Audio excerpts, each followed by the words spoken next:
Yaca, luego de cumplir una importantísima labor en la ciudad de Montevideo, invitado y convocado por la Federación Internacional del Ombudsman, que reúne a todos los defensores del pueblo, tanto de América como de Portugal, Brasil y España, hemos nosotros querido pertinente el día de hoy pronunciarnos de manera oficial sobre una reincidencia que calificamos de extrajudicial e ilegal por parte de Interpol USA, que se ha dedicado en aproximadamente las últimas 5 semanas a interrumpir mi libertad de movimiento en aeropuertos internacionales a los cuales he tenido que recurrir para particular y específicamente trabajar en convocatorias y reuniones de institutos nacionales de derechos humanos, los cuales Venezuela pertenece, como por ejemplo en México el 3 de octubre, asistiendo a la reunión del Comité Internacional de Coordinación de Institutos de Derechos Humanos adscritos a la ONU. Como ustedes recordarán, se activó una alerta migratoria por parte de Interpol USA para que la Oficina de Migración de México me interrogara sobre mi estadía en dicho lugar, mi identidad, etc. Ahora, aquí quiero comenzar a detallar algunos elementos que van a ser para ustedes de mucha importancia y para la opinión pública, porque revela primero que Interpol USA y Migración México violaron incluso el propio reglamento, ¿verdad?, que tiene a bien funcionar para este tipo de actividades. Aquí está el reglamento.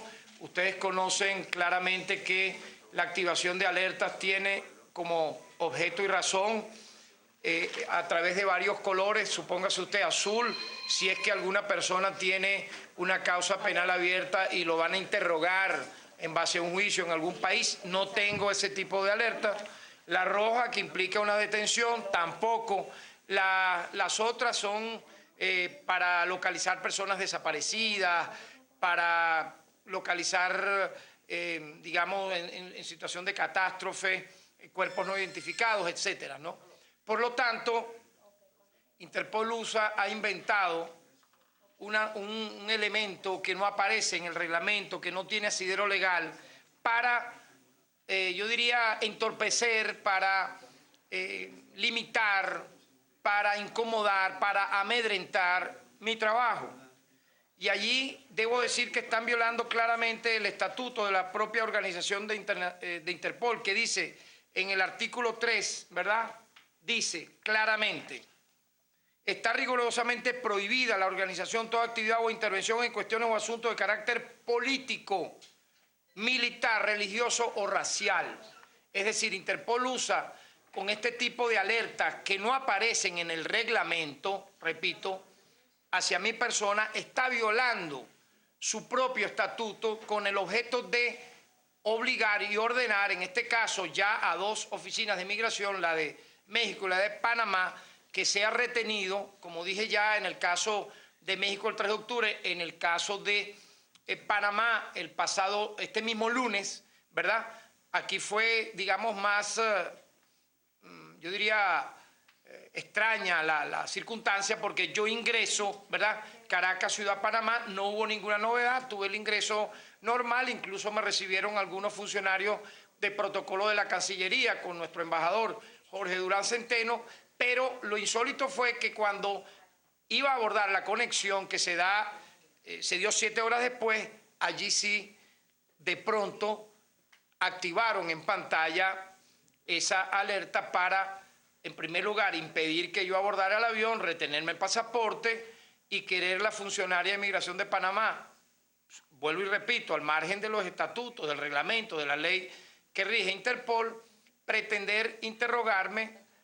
La primera pregunta que me hizo, porque no permití otra, fue a qué me dedicaba yo en Venezuela, teniendo ella mi pasaporte, y en el pasaporte claramente se refería que era el defensor del pueblo. Ante ello, incluso otro funcionario allí le quita el pasaporte, me lo entrega y pude yo ingresar al avión y abordar el vuelo respectivo para hacer mi trabajo en Montevideo. El embajador nuestro averiguó con el Consejo de Seguridad de Panamá y le refirieron que la alerta la metieron de repente, o sea, de forma intempestiva, ya en horas de la tarde, y vean ahora esto, ¿no? Refirieron que la alerta la hace Interpol USA porque supuestamente a mí se me extravió un pasaporte. Y en razón del extravío del pasaporte, ellos querían corroborar de manera informativa conmigo si Tarek William Saab era quien efectivamente se le había extraviado dicho pasaporte. Yo debo aquí informar que yo no entro a los Estados Unidos del año 2001, o sea que, ¿cómo es eso que 14 años después van a preguntar si se me extravió un pasaporte? En el caso de México fue más ridículo aún. La excusa que hacen es que ellos me necesitan interrogar porque hay una persona que se llama Tarek William Saab, que tiene mi mismo pasaporte, ¿verdad? Que tiene la misma cédula mía, pero que no soy yo. Pero como hubo ese error, entonces ellos se excusaron y me dijeron, oye, fírmenos aquí este cuestionario, que yo vi las preguntas, o sea, que a qué venía a hacer, que cuántos días me quedaba, etcétera, y usted tendrá el ingreso. Obviamente que estamos hablando, ¿verdad?, de excusas totalmente al margen de la ley que está usando Interpol USA para retener en aeropuertos internacionales a un ciudadano que, como en efecto voy a mostrar acá, no tiene ningún tipo de búsqueda en ningún lugar del planeta en razón de ningún tipo de alerta. Como ustedes pueden ver, negativo, documentación de baja identidad, negativo, negativo, negativo. Es decir, no hay búsquedas relacionadas con mi persona en ningún lugar requerido, en ninguna ciudad, en ningún tribunal, en ningún órgano judicial. Entonces, la gran pregunta es, si esto es así, que ellos mismos lo responden, ¿verdad?, oficialmente, ¿por qué continúan realizando este tipo de labor? Y les informo algo un poco más extraño. Yo ingresé a ese mismo aeropuerto, Ciudad de Panamá, para hacer escalas a Brasil, a Cuba y a Chile este mismo año, y en ningún momento a mí Interpol USA, o sea, y Migración Panamá ordenó un interrogatorio a mi persona. Igualmente en el caso de México. Yo he estado recientemente también en México, en años pasados, y no hubo tal hecho. Ahora, yo tengo que concluir entonces, porque uno tiene que llegar a conclusiones, que esto tiene un nacimiento a partir del mes de octubre de este año 2015 y tiene que ver con algo que le está incomodando a alguien en los Estados Unidos sobre el trabajo que vengo yo aquí haciendo y que, sinceramente, porque es la conclusión que yo llego, buscan estas excusas, si me permiten, aparte de inverosímiles, ridículas, ¿verdad? Decir que se me extravió un pasaporte, que si hay alguien que se llama igual que yo, Tarek William Saab, que tiene mi mismo pasaporte, que tiene mi misma cédula, pero que no era yo. Es decir, ¿cómo puede ser el hombre par? La comiquita esta japonesa, no sé si se acuerdan, un muñequito que era un robocito, que le daban un botón y aparecía y era igual al otro, pero no era él porque era un robot. O sea, es algo realmente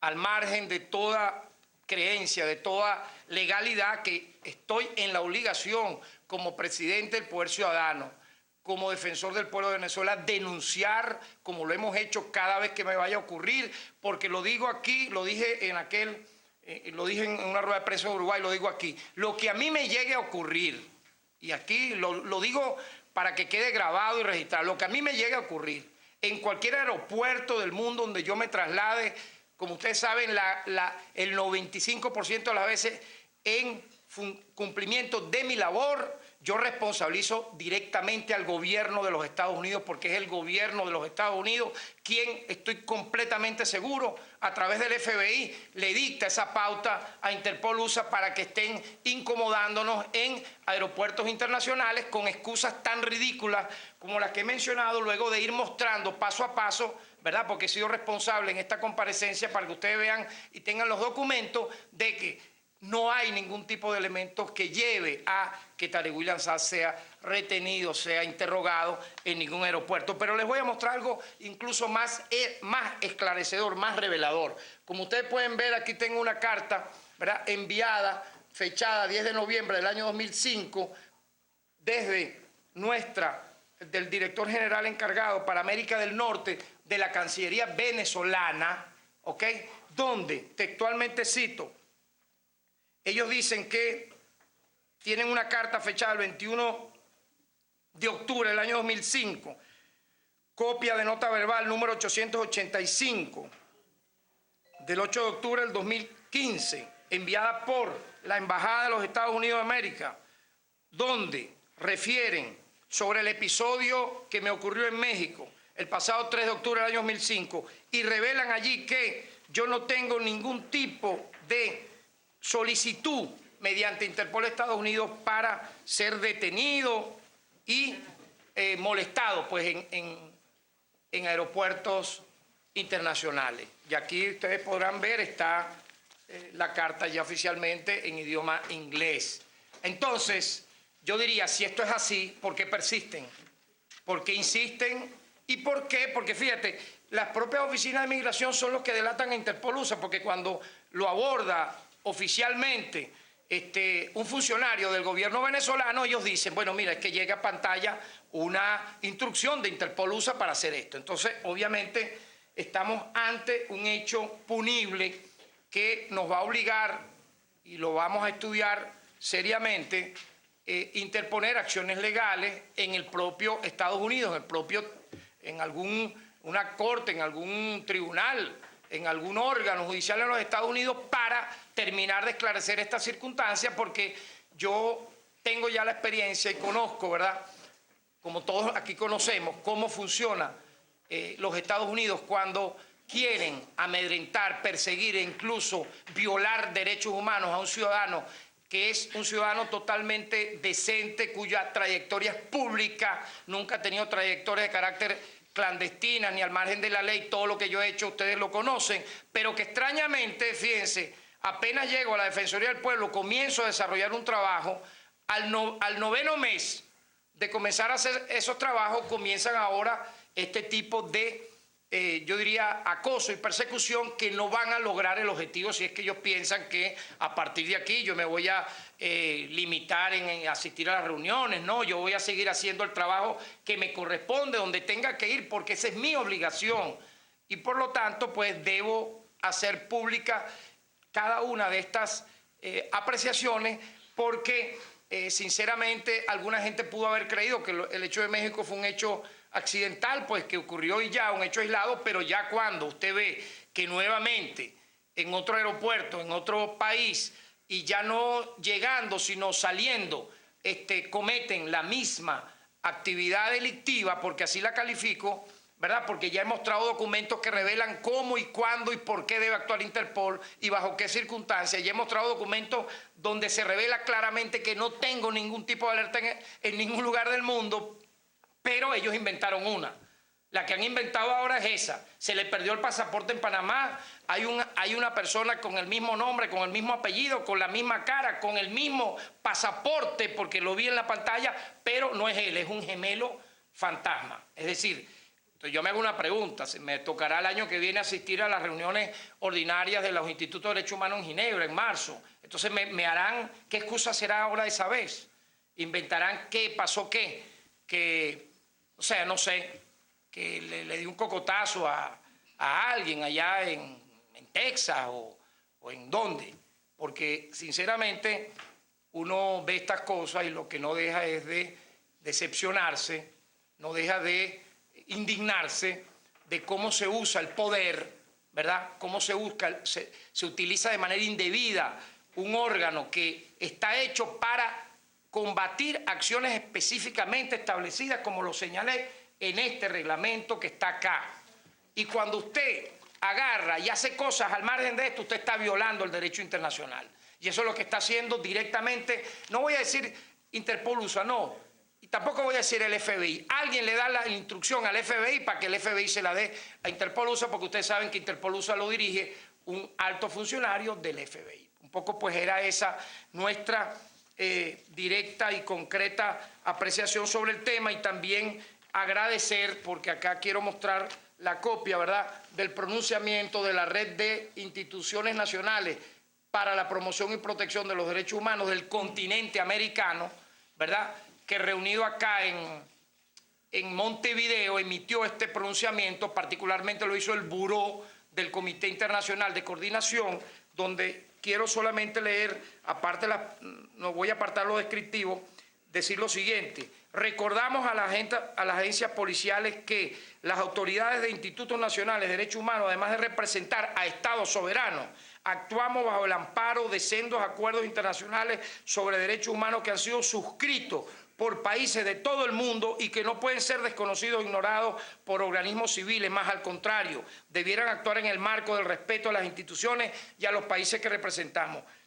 Y dicen así: manifestamos nuestra más completa solidaridad con el doctor Tarek William Saab y con la Defensoría del Pueblo de la República Bolivariana de Venezuela, solicitando con el mayor de los respetos tanto a la Comisión de Derechos Humanos de México como de Panamá que sigan investigando esto. Y al final dicen: pedimos a la Oficina del Alto Comisionado de las Naciones Unidas para los Derechos Humanos remita una solicitud de informe a la Oficina de Inmigración de México y Panamá a fin de prevenir que estos sucesos se repitan a futuro.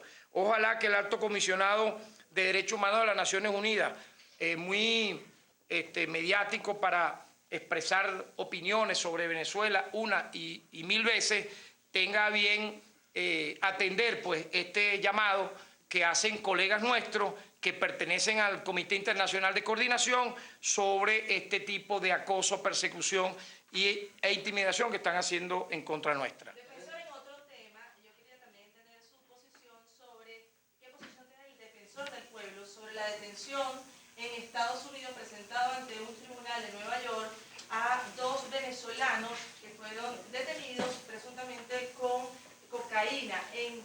Entendido. Fíjese.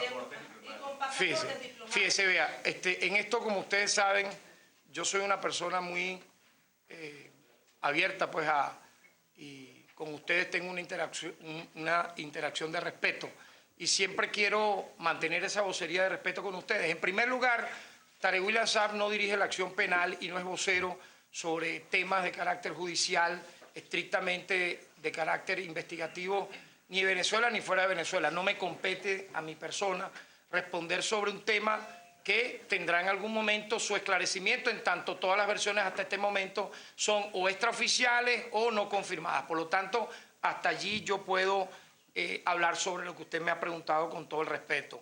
Fíjese, pero me interesaba también, por cierto, estando nosotros en Montevideo, ustedes saben que Almagro es de esa nacionalidad, es uruguayo, y él ha lanzado una serie de epítetos y calificativos que para mí son totalmente irrespetuosos hacia una democracia amiga como es la democracia de Venezuela. Él, por ejemplo, habla de forma reincidente en la necesidad y, según él, la obligación suprema de que los observadores que él quiere sean los que ingresen a Venezuela para vigilar las elecciones de Venezuela. Ahora bien, yo quiero decirle al señor Almagro que eso él debiera decírselo al propio sistema electoral de Uruguay. Que vean esto: la propia ley electoral de Uruguay prohíbe expresamente que observadores internacionales vayan a Uruguay a estar haciendo lo que pide el señor Almagro en su propio país. La propia ley electoral de Uruguay lo prohíbe. ¿Por qué? Porque eso se ve como una cuestión de injerencia en contra de un poder electoral legítimamente establecido. Pero voy más allá.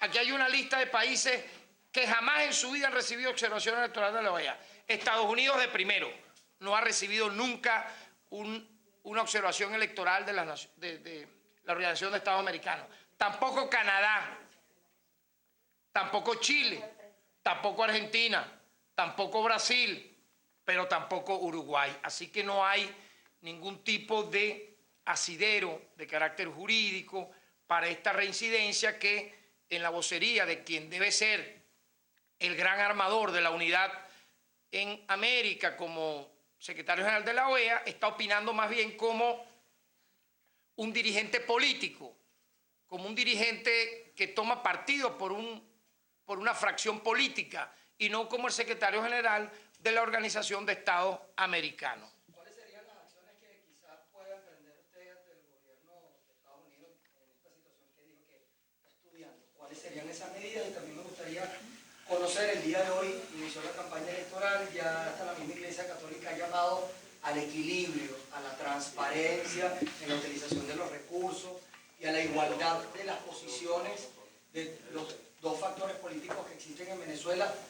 ¿Cuál es el llamado que hace la Defensoría? Bueno, mira, en primer lugar, nosotros, usted sabe que tenemos 600 o más funcionarios ya entrenados, debidamente coordinados con el Poder Electoral para comenzar a trabajar de la mejor manera como lo hemos hecho como Instituto Nacional de Derechos Humanos para acompañar dichas elecciones, que sean, como en efecto serán pacíficas, institucionales, y vamos a estar activos a partir del 4 de diciembre hasta el último momento en que culmine el acto de votación electoral. Es el aporte que hace la Defensoría del Pueblo sobre este tema. Mantenemos nuestra coordinación con el Poder Electoral venezolano, con sus máximas autoridades, y mi llamado siempre va a ser ese, pues que todos los factores políticos que dirimen sus diferencias lo hagan por la vía del voto, de manera pacífica, sin que medie la violencia, y nosotros estaremos muy pendientes de que eso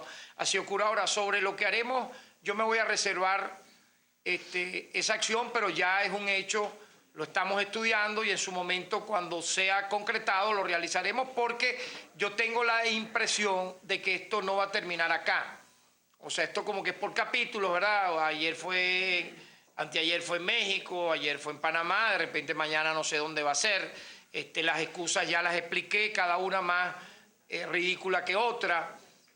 Pero bueno, el objetivo siempre yo lo he calificado y lo he presentado como una posibilidad totalmente ilegal de limitar y entorpecer nuestro trabajo. Ahora, es bien interesante saber que en la historia de los ombudsman, ¿verdad?, se me ha dicho que he sido el primero que ha tenido este tratamiento en los aeropuertos en base a unas alertas fantasmas que Interpol USA envía. Y fíjense, a pesar de que Interpol Venezuela le envió una comunicación a Interpol USA, cuya sede está en Washington, y a la sede central en Francia, para que responda, no ha respondido.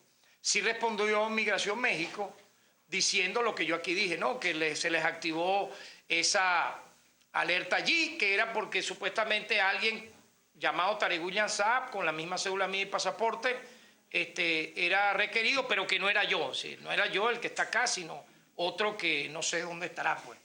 Profesor, independientemente de los apellidos y quiénes sean las personas que fueron detenidas en Nueva York, son venezolanos.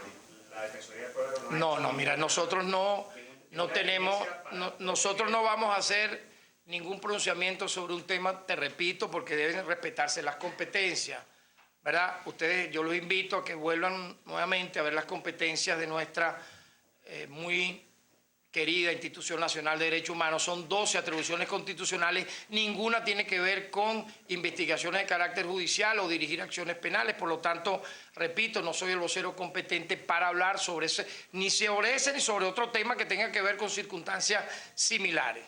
Defensor, ¿usted cree o sospecha que estas medidas de Interpol USA tengan algo que ver con la ley que este año aprobó el Congreso de los Estados Unidos para... Pero es que no tiene que ver, ¿sabes por qué? Porque ellos mismos revelan por qué me están reteniendo. Te dije que México era porque existía el hombre par, pues un fantasma igual a mí, pero que no existe, y por ello ellos se excusaron. Oye, disculpe, no. Pero ahora en Panamá es porque a mí se me extravió un pasaporte en los Estados Unidos. Ahora, si yo no ingresé a Estados Unidos en el 2001 y han pasado 14 años, dígame usted cómo es eso, porque en los viajes que hice como parlamentario, yo como presidente de la Comisión de Política Exterior, a partir de ese año 2001 realicé numerosos viajes. Yo acompañé a aproximadamente 30 giras presidenciales al presidente Hugo Chávez, y yo nunca tuve un problema en migración de ningún país que le dijeran sobre esta circunstancia. Como gobernador del estado de Anzoátegui también me tocó cumplir compromisos internacionales y no tuve esta novedad. Por lo tanto, no tiene nada que ver con eso, porque sinceramente yo lo califico como te lo he interpretado, pero debo salvaguardar mi integridad personal. O sea, yo no sé si mañana, y por eso lo digo aquí muy responsablemente, ¿verdad?, se les ocurra escalar en otra cosa, ya no inventar la excusa que estoy diciendo, sino qué sé yo, pues entonces allí yo tengo que alertar sobre esto, y es mi responsabilidad porque efectivamente nosotros tenemos familia, ¿verdad? Nosotros tenemos una honorabilidad que defender y yo no estoy dispuesto a que cada vez que le dé la gana Interpol USA invente excusas como esta para estar reteniéndome en el aeropuerto, ordenar que me llamen por los parlantes cuando son ellos los delincuentes que al margen del reglamento de Interpol están haciendo estas alertas. Muchas gracias. ¿Usted no quiere hablar sobre este tema de las detenciones? No, de verdad no. Sí, hermano. pero ayer dos diputados ayer hablaron de que eran Perfecto. Ya ustedes tendrán. Bien, en palabras del defensor del pueblo, Tarek William Saab, refiriéndose a esta situación por las cuales atravesó durante tu comparecencia, en este caso en las reuniones de los defensores del pueblo de Iberoamérica, esta situación que le sucedió tanto en México como en Panamá. Ha dicho que se reserva qué acciones legales pueda tomar en contra de Interpol Estados Unidos, que son quienes han lanzado esta alerta. Ha ratificado que no tiene ninguna posición de alerta ante la página de Interpol y, por supuesto, está bien pendiente de lo que ha sido la capacitación de 600 funcionarios que son de la Defensoría del Pueblo y que van a participar en el venidero proceso electoral previsto el próximo 6 de diciembre.